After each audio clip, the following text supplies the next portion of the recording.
The letter was handwritten, sealed without an official crest, and placed directly beside King Charles's bed shortly before midnight.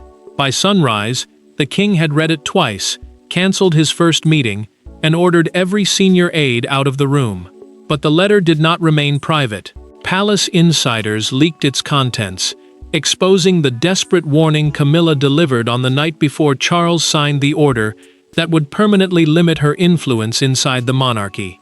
Before we go deeper into what this really means for the royal family, make sure to subscribe so you don't miss a single update. Camilla had written the letter after learning that Charles intended to approve a confidential household order removing her authority over senior appointments, family strategy meetings, and decisions connected to William's future reign. A household order was a private instruction defining who could attend meetings, approve staff, and influence internal royal planning. The Queen Consort sent it through her personal dresser rather than the king's private secretary, ensuring that no official log, copy, or palace entry recorded its existence. Charles opened the first page alone shortly after midnight. His expression hardened as he read Camilla's accusation that the crown had consumed the last private part of their marriage. By the final page, the king's hand had begun to tremble. He placed the letter down, walked away, and remained silent while she waited in another room for an answer that never came. Camilla did not merely ask him to reverse the decision.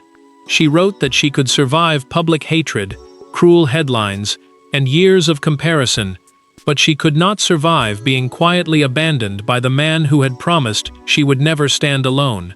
Her words transformed an argument over authority into a judgment on their marriage. Charles understood that signing the order might protect the future monarchy while breaking the person beside him. One leaked passage carried an unmistakable warning.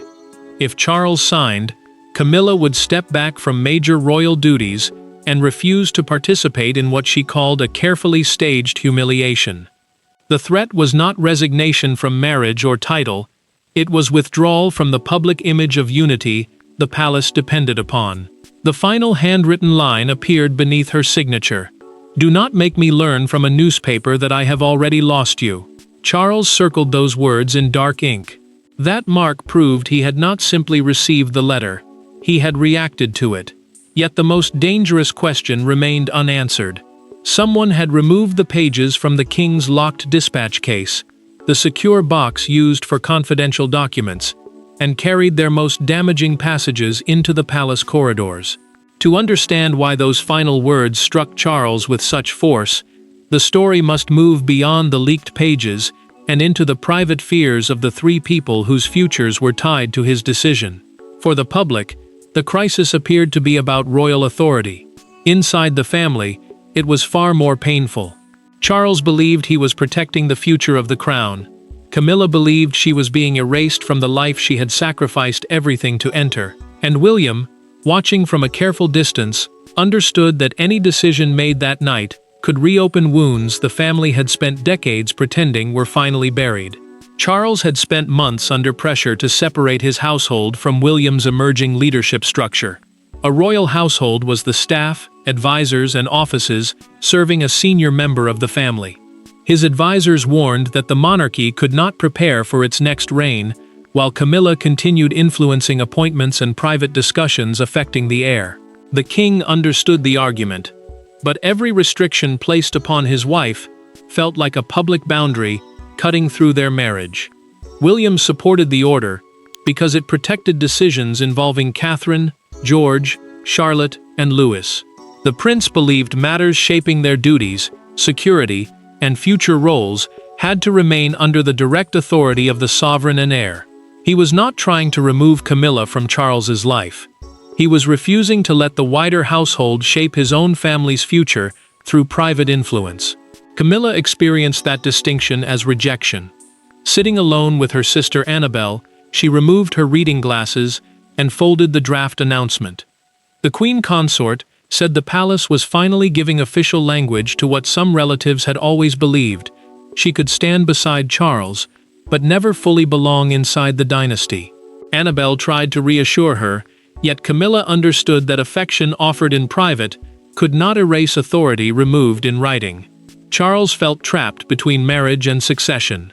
When an aide asked whether Camilla had accepted the decision, the king replied, "She understands the words." His answer exposed the truth. She knew what the order said, but she did not accept what it meant. William had already increased the pressure through a private recorded conversation with his father. He warned that he would withdraw from 2 joint royal initiatives unless the boundaries were formalized.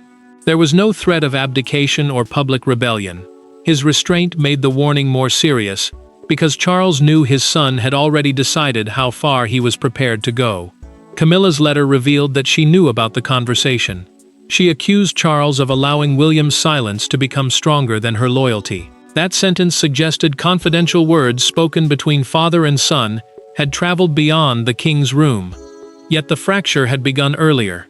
3 weeks before the letter, Camilla made one decision in front of Catherine that changed the atmosphere instantly. That gathering would later be remembered as the moment when private discomfort became open division, and when Charles first realized that someone would have to surrender control. 3 weeks before the letter was written, the royal family gathered at Windsor for what should have been a routine private dinner. No announcement was planned. No confrontation was expected. Yet before the first course had ended, Camilla made one decision involving Prince George that caused Catherine to set down her glass, William to stop speaking, and Charles to understand that the fragile balance inside his family had finally broken. Charles, Camilla, William, Catherine, Anne, and senior household staff had spent the day planning the following year's royal calendar. The calendar was the carefully coordinated schedule of national ceremonies, charity appearances, and public duties involving the family. George was being introduced gradually to constitutional responsibilities, meaning the formal duties connected to his future place in the line of succession. Until that evening, every appearance involving him had been approved by both parents. Camilla changed that arrangement without warning. She announced that George would accompany her to a major charitable reception without William or Catherine present. Staff had already been instructed to prepare the engagement, and the Queen Consort spoke as though nothing remained open for discussion. To her, the appearance was part of her household's public work. To the boys' parents, it was a decision about their child's future made behind their backs. Catherine asked quietly when she and William had been consulted.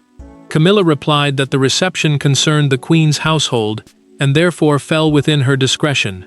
The princess placed her glass beside her plate and answered, "Not where my son is concerned." Her voice remained calm, but the sentence cut through every layer of politeness protecting the dinner. William pushed back his chair and turned toward Charles. The prince said this was no longer a scheduling misunderstanding. Private assurances had repeatedly failed to stop Camilla's office from entering decisions involving George, Charlotte, and Louis. A formal boundary was now necessary because trust without written limits had become meaningless. Anne supported him. The Princess Royal told Charles that succession planning, the preparation of duties and authority for the next reign, could not depend upon personal interpretation. Camilla looked toward the king and asked whether he intended to correct his son. She waited. Charles remained seated and said nothing. Camilla left before dessert, carrying the silence with her. For William, it confirmed that stronger limits were unavoidable. For Catherine, it proved that politeness could no longer protect her children. For Charles, it exposed the choice he had delayed for too long. That night, the king commissioned the confidential household order. Camilla waited until the final evening before signing, and then wrote directly to the husband beneath the monarch. But when the letter finally forced them into the same room, neither Charles nor Camilla spoke like monarchs. They spoke like two people realizing that love might not survive the price of power. Charles did not answer the letter in writing. Shortly after 1 in the morning, he crossed the private corridor, dismissed the protection officers stationed outside Camilla's rooms, and closed the door behind him. There were no secretaries, no advisors, and no carefully prepared phrases. For 47 minutes, the king and queen confronted the truth neither had been willing to say publicly. The monarchy was demanding a sacrifice, and both believed the other should make it. Charles entered carrying the folded letter in his right hand.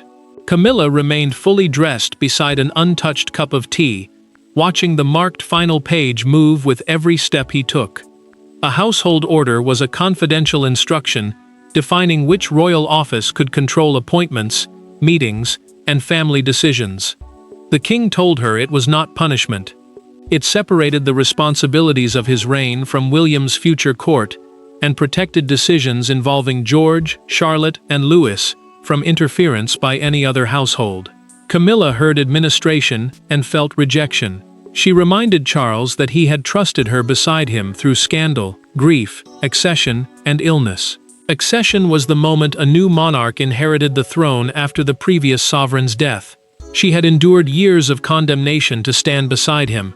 Yet now, when the family's future was being shaped, the queen consort was being told that her judgment had reached its limit. To her, the order did not protect William. It declared that she could share the king's suffering, but not his deepest trust. Charles lost his restraint when Camilla accused him of choosing his son out of guilt. He placed the letter sharply on the table and raised his voice. The pain of the past, he said, would not become a weapon against William or the children. The monarch refused to let old wounds justify crossing boundaries around the future heir's family. Camilla answered by placing an unsigned statement beside the letter. It announced her withdrawal from several major engagements and public duties. The document proved that her warning was not emotional theater. She was prepared to make the fracture visible and leave Charles standing alone before a country expecting unity. Charles removed his signet pen and placed it between the two pages. A signet pen was the personal instrument he used to approve important royal instructions. He would delay signing until morning, but he would not destroy the order.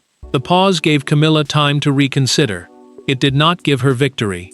Charles left carrying her letter, but abandoned the withdrawal statement on the table. Before dawn, someone else entered the crisis with the authority to prevent any quiet reversal. The marriage had reached its breaking point, but the final decision would not be shaped by emotion alone, because someone outside that room had already secured the mechanism that made the order almost impossible to stop. Before sunrise, Princess Anne arrived at Windsor, carrying no public statement and offering no comfort.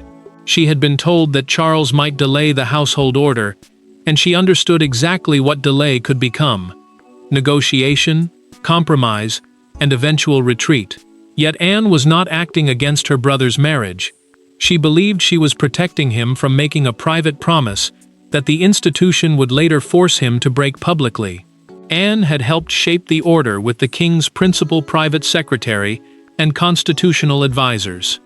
The principal private secretary was the senior official responsible for coordinating the monarch's confidential work and household decisions. Together, they had created a clear chain of authority between Charles's office, William's family, and the future succession. Once signed, the direction would enter the internal household governance register and reach the offices of William, Catherine, Edward, and Anne. Reversing it later would require another written order and explanations to every household already affected. Charles met his sister inside his private study and admitted that Camilla believed the document had been designed to humiliate her. Anne listened without interruption. Then she asked whether he still believed the boundaries were necessary. The king answered yes. The Princess Royal replied that guilt could not be allowed to rewrite judgment. Protecting a marriage through unclear authority, she warned, would only create a larger betrayal when the next reign began. Anne noticed Camilla's letter on the desk, but refused to read it. She turned the pages face down and told Charles that whatever his wife had written belonged to their marriage. Her restraint mattered. She was not trying to defeat the queen consort or expose private pain. She was insisting that personal emotion could not quietly erase an institutional safeguard. Anne then revealed the missing fact. William had already signed a separate acknowledgement, accepting the same limits upon his own office. An acknowledgement was a written confirmation that someone understood and accepted the stated conditions. The future king had agreed not to interfere in the sovereign's personal household, making the boundary mutual rather than aimed only at Camilla. Charles stared at the document and understood the failure immediately. His wife had never been shown William's signature. Had she seen it, she might have recognized that the order divided responsibilities between two courts, rather than declaring her uniquely untrustworthy. Charles instructed that the acknowledgement be carried to Camilla before he signed anything. The Queen read it alone, but relief never came. The page corrected the document's legal meaning, yet it could not undo the silence, exclusion, and fear already attached to it. The new page changed the legal meaning of the order, yet it could not erase the emotional meaning Camilla had already attached to it, and her response began the first visible fallout. Camilla read William's acknowledgement slowly, standing beside the same table where she had waited for Charles only hours earlier. For a moment, the anger left her face. The order was not the one-sided condemnation she had imagined. But instead of relief, something colder took its place. The document proved that everyone else had been consulted before her, and that the Queen had learned the limits of her own position only when those limits were ready to be signed. William's acknowledgement confirmed that his household would not interfere in the King and Queen's private staff, charities, residences, or personal schedules. A royal household was the network of employees and advisors managing a senior royal's official work and private life. The boundaries applied in both directions, weakening Camilla's belief that the order had been written solely to isolate her. Yet the clarification exposed another betrayal. Charles had allowed William, Anne, and senior officials to study the arrangement before speaking openly with his wife. Camilla called her private secretary and cancelled the joint reception scheduled with Charles that evening. She removed the engagement card from her desk and said she would not stand beside the king smiling while the palace decided whether she deserved a voice. The queen consort understood that withdrawing from one appearance would attract attention, but silence had already failed her. If the institution recognized only visible consequences, then she would make the consequences visible. Charles received the cancellation during breakfast. He folded the message, dismissed the footman, and pressed both hands against the table. The king showed no sudden anger. Exhaustion overtook him, because a private disagreement had begun changing public duties. The reception was meant to demonstrate stability, and Camilla's absence would invite questions neither of them was ready to answer. Camilla returned to her withdrawal statement and signed the first page. A withdrawal statement was a prepared announcement reducing or ending participation in official engagements. She stopped before adding the final authorization. The Queen was not abandoning the monarchy yet. She was forcing Charles to decide whether her emotional loyalty mattered enough for him to challenge the process that had excluded her. A palace communications aide noticed that Camilla's name had vanished from the schedule. While searching for an explanation, the employee gained access to the dispatch room log and discovered that an unregistered personal letter had reached Charles during the night. The log did not reveal its contents, but it proved a hidden exchange had taken place before the cancellation. Charles understood that the secret was no longer safely contained. Another formal meeting would only deepen the wound, so he requested one final conversation without officials, documents, or prepared language. With the palace beginning to sense a fracture, Charles knew that another formal discussion would only deepen it, so he asked Camilla to meet him not as sovereign and queen, but as husband and wife. The second meeting did not take place in the king's study or the queen's official rooms. Charles asked Camilla to join him in a small private sitting room, where no red boxes, state papers, or royal portraits stood between them. He arrived without a secretary. She came without her withdrawal statement. For the first time since the crisis began, neither tried to win. They spoke about what the letter truly contained beneath its anger: fear. Charles carried the household order and William's acknowledgement inside a closed folder, but he refused to open it. A household order was a private written instruction defining authority between royal offices, while an acknowledgement confirmed that someone understood and accepted those limits. The king told Camilla they would not discuss clauses until she explained why she had believed he might deliberately abandon her. Camilla answered with painful honesty. Every stage of her royal life had required waiting for the institution to decide whether she was tolerated, accepted, or merely useful. Years of service had not erased that uncertainty. When Charles discussed limits with William, Anne, and advisors before speaking to her, the old fear returned with brutal force. Acceptance, she believed, could still be withdrawn without warning.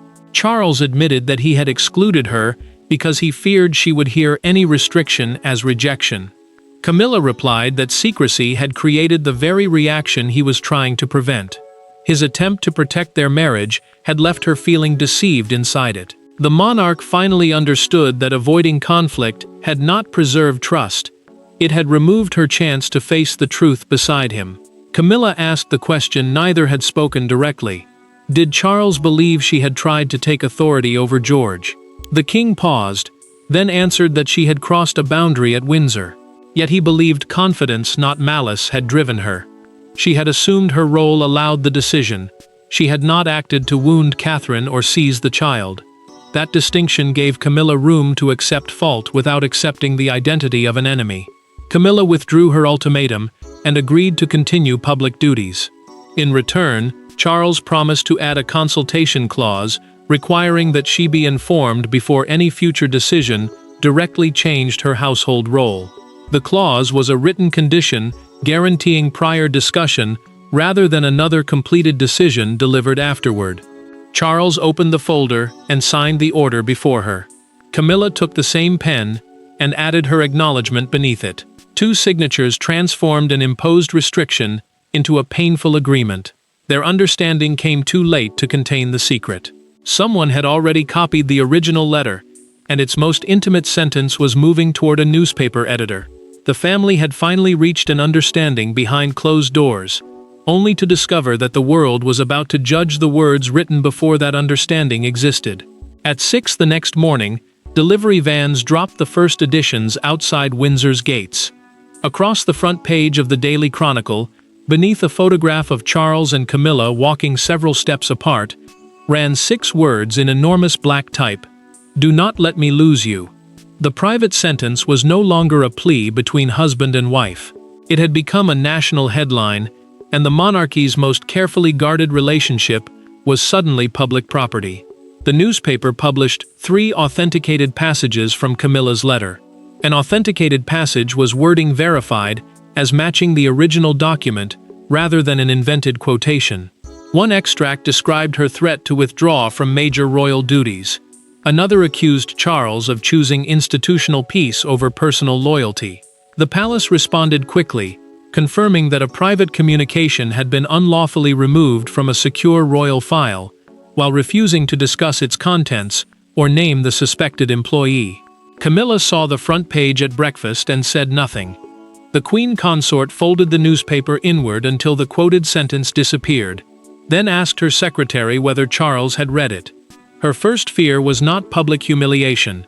She feared the king might believe she had released the letter herself to pressure him after their private agreement. Charles called before the communications team could prepare a response. The king spoke only one sentence at first: "I know this was not you." Camilla closed her eyes. Those words gave her the reassurance she had begged for in the letter. When the crisis became public, he did not retreat behind officials, question her loyalty, or leave her to face suspicion alone. A broadcaster outside Buckingham Palace described the leak as "the night the Queen threatened to walk away." The phrase intensified the spectacle. Behind the report, a divided crowd gathered. Some held signs supporting Camilla, while others demanded that William's family remain protected from outside influence. Private pain had become a public contest over marriage, succession, and control. William refused to let the leak become an open war. The prince released a brief statement condemning the invasion of privacy and confirming that the new household agreement had been accepted by everyone involved.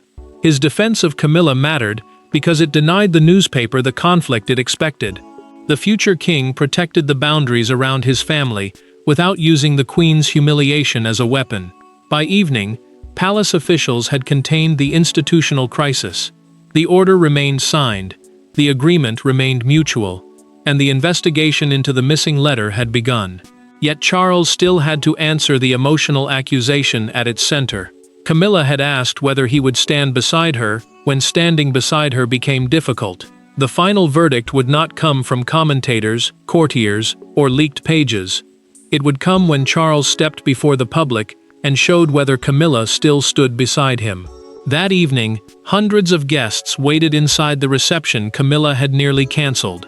The palace expected Charles to arrive alone, offer a brief greeting, and avoid feeding the scandal. Instead, the doors opened, and the king entered with Camilla beside him. He did not walk ahead. He did not release her hand when the cameras turned. In one deliberate gesture, Charles gave the answer he had failed to write the night before. Charles and Camilla had agreed before entering that the household order would remain in force. The queen consort would no longer direct appointments, engagements, or family decisions belonging to William and Catherine's household. A household order was a private written instruction defining authority between separate royal offices. The new consultation clause was also formally added, requiring Charles to inform his wife before any future decision directly altered her duties. She accepted firm institutional limits. He accepted that she could never again be treated like an office holder whose role could be changed without honest conversation. Camilla hesitated moments before their appearance and asked whether standing together would look like an attempt to deny the conflict. Charles answered that they were not denying anything. They were proving that disagreement had not destroyed them. The king understood that unity without truth would be another performance. This time, the gesture carried meaning because the argument had been faced rather than hidden. William met them inside the reception. Camilla acknowledged that her decision concerning George at Windsor had crossed a parental boundary.